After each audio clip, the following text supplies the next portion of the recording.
Vamos passar a palavra, então, à senhora Adriana Torres Ferreira, integrante da Associação Brasileira para a Ação por Direito das Pessoas Autistas, Abraça. 5 minutos, por favor. Bom dia, vou tentar ser breve, porque eu não sou breve, eu sou prolixa. Peço já desculpas se eu ultrapassar só um pouquinho, eu roubo o horário de quem falou um pouco menos, pode ser? Então, assim, primeiro eu quero parabenizar também essa ideia de fazer essa audiência focada no que precisamos e não na ideia de impor o que outras pessoas acham que nós precisamos, né? Retomando a questão do nada sobre nós sem nós. Eu queria fazer alguns comentários de algumas falas que teve aqui, mas antes, inclusive pelo que a Áurea falou, Áurea, o seu desconhecimento eu acho que de 99% da população mundial sobre o que é o autismo, né, quais as questões relacionadas com o autismo. E isso não tem a ver, desculpa, é a minha opinião, tá? A complexidade do autismo não. Tem a ver com o nosso preconceito. O autismo não é uma coisa complexa, tá? O autismo é uma condição neurodivergente, advinda da nossa herança poligênica. Quem quiser estudar a herança poligênica pode estudar. É a mesma que está relacionada à cor dos nossos olhos, à cor dos nossos cabelos, né? O autismo, ele é uma característica genética. Nossa, meu filho é autista, eu tenho genes autistas, meu avô tinha, meu bisavô possivelmente. O autismo existe na sociedade desde que o mundo é mundo. Existem estudos hoje que falam que aqueles desenhos, como é que chama mesmo, gente? Aqueles desenhos, isso, foram criados por autistas. Os computadores, como nós conhecemos hoje, foram criados por autistas. Isso significa que todo autista é um gênio? Não. Significa que a forma peculiar do cérebro do autista funcionar pode trazer potencialidades incríveis, como também dificuldades. Dificuldades não porque o autista é pior do que o outro, mas porque ele vive no mundo neurotípico. E esse mundo neurotípico estabelece barreiras físicas, ambientais, sensoriais, atitudinais, para que o autista possa usufruir dos seus direitos. Só que a gente olha para o autista, principalmente quando ele é o autista que fala, esse menino não precisa de nada não, é só mal educado mesmo, né? Faz muita birra. A gente preocupa com o autista não oralizado. Por quê? Porque nós somos uma sociedade oralizada. E assim como aconteceu no histórico do movimento das pessoas surdas, que durante anos e anos foram consideradas pessoas incapazes intelectualmente, porque não utilizavam a linguagem oral, são também os autistas não oralizados considerados incapazes intelectualmente, porque não usam a linguagem oral.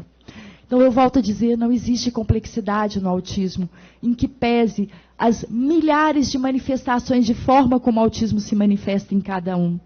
Mas existe preconceito. E esse preconceito começou com Kanner. Com Kanner, que foi o primeiro a falar, né, publicamente, vamos dizer, porque Asperger já tinha escrito antes sobre isso, só que os estudos dele só apareceram em 1970, junto com a Lorna.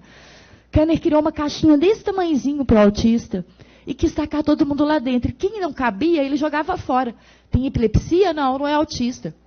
Hoje se sabe que essa é uma das principais condições coexistentes do autismo. É a epilepsia, sabe? Por que eu estou dando essa explicação, gente? A maioria aqui não sabe, mas eu acho importante que o legislativo entenda que o autismo não é um problema. Quando alguém falou aqui que a questão da saúde mental equivocada, não lembro quem foi que falou, foi você, Maria Helena? Foi o Estevão, né? É porque ignora o modelo social de deficiência. Pessoas com questões divergentes na mente são também pessoas com deficiência. Isso está na lei da LBI. E a LBI diz o quê? O que é pessoa com deficiência? É aquela pessoa que tem um impedimento de longo prazo, que ao interagir com o ambiente, com as barreiras existentes, se vê impedida de usufruir dos seus direitos. Isso é uma pessoa com deficiência. A deficiência está no ambiente, não está no indivíduo. É o modelo médico que olha para aquela pessoa e diz: você tem que ser consertado para poder viver na sociedade. Nós não temos legalmente, juridicamente, mais essa visão no Brasil, mas temos dentro dos consultórios, temos dentro da escola, temos ainda dentro de cada espaço que não aceita a diversidade diferente. É ótimo que a gente possa apontar problemas. E o primeiro ponto é que a gente possa fazer esse fórum, que está no decreto, para apontar esses problemas, porque são inúmeros. Começa com o diagnóstico precoce, sim, nós temos um problema sério de diagnóstico precoce, mas que deve ser feito na fase certa. De 0 a 18 meses, como foi colocado aqui, nós temos que ter o cuidado com aquela criança. É bom lembrar que de 0 a 1 ano, o cérebro da criança é muito frágil.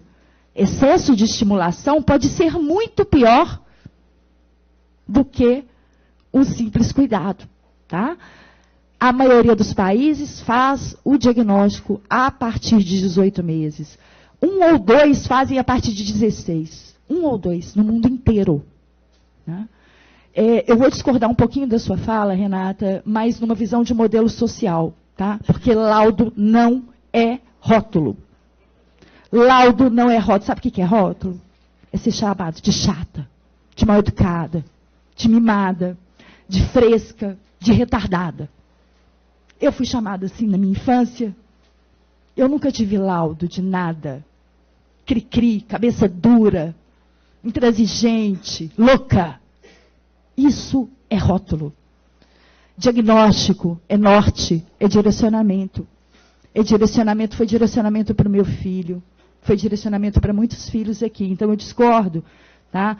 Eu discordo da patologização do autismo, porque autismo não tem medicamento não, tá, gente? Quem está usando medicamento para autismo é para condição coexistente. Autismo não usa medicamento. Eu estou usando medicamento para depressão. Que é uma coisa completamente diferente, não tem nada a ver com autismo. Meu filho não usa medicamento. Tem 6 anos, não usa. O único medicamento que ele usa, óleo essencial de lavanda doce de laranja doce para dormir. Relaxa pra caramba, super. E eu também, tá? Faço chá de folha de laranja doce, ótimo também para dormir. É muito importante, gente, a gente trabalhar a consciência da sociedade. Diagnósticos de adultos. Quantos adultos estão sem diagnóstico por aí? Principalmente na pessoa que está em situação de rua. Vamos lá, vamos na população de situação de rua. Quantas pessoas neurodivergentes estão lá? Elas precisam do apoio, elas precisam do diagnóstico. Prevalência sobre a epidemia, eu também vou discordar disso. Não existe hoje no Brasil essa epidemia, tá? Por que a prevalência do autismo mudou tanto nos últimos anos? Eu sugiro vocês assistirem um vídeo que chama História Esquecida do Autismo. É do autor do livro Neurotribes, o melhor livro sobre autismo que existe hoje no mundo. É um TEDx, tá? Eu não lembro o nome do autor, é Steven Spielberg, eu não lembro muito bem. Mas eu te passo depois o vídeo, se você quiser. Chama A História Esquecida do Autismo. Ele explica muito bem essa questão da prevalência. Houve uma mudança nos critérios de diagnóstico. Hoje existem muito mais serviços disponíveis e profissionais que têm capacitação, porque autismo é uma questão clínica para ser. Você não tem o teste de sangue, você tem que ter profissionais capacitados para isso. Nos Estados Unidos aconteceu muito uma coisa chamada substituição diagnóstica, que é o quê? Você pega aquela criança, tinha um diagnóstico de esquizofrenia, de etc, e opa, não, ele estava diagnosticado errado. E existem muitos diagnósticos errados, principalmente meninas autistas, que são normalmente diagnosticadas com TDAH, esquizofrênicos e até com aquela questão da personalidade border, e na verdade são autistas. Só para terminar, tá? Consciência da sociedade, a sociedade hoje está mais consciente, né? Os autistas estão lutando por seus direitos, principalmente, eu falo isso em cima dos Estados Unidos, gente, porque é lá que está com aquele negócio de 69, porque você pega a pesquisa da Suécia, lá continua o que é no mundo inteiro, 1%, tá? Só nos Estados Unidos. E por que nos Estados Unidos? Existe diferença metodológica.